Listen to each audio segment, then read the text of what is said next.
Today we're going to remove this battery from this 2015 Kia Optima. Alright, the tools that we'll be using will be a 10mm socket with an extension. I'm right outside AutoZone, and I'm going to remove this battery so we can get a replacement.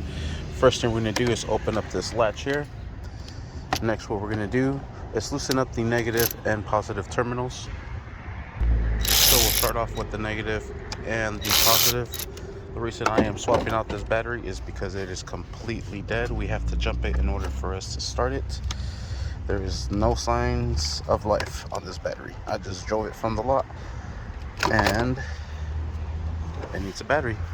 Next, what we're going to do is, using the extension, we're going to reach way down here and remove the bracket. Actually, it's supposed to be over here, but it's actually removed already. I thought that was it. It is removed. Unfortunately, I do not know what the size of that one is, but once you remove that bolt from here, I thought it was that, but this is for the airbox. Bolts over here.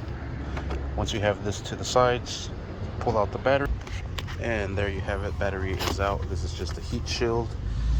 This is the location for the bolt that's going to be holding the battery into place. It's already gone. Sorry. I thought it was going to be this one. It is not. Well, that is how you remove a battery from this 2015 Kia Optima. Thank you for watching.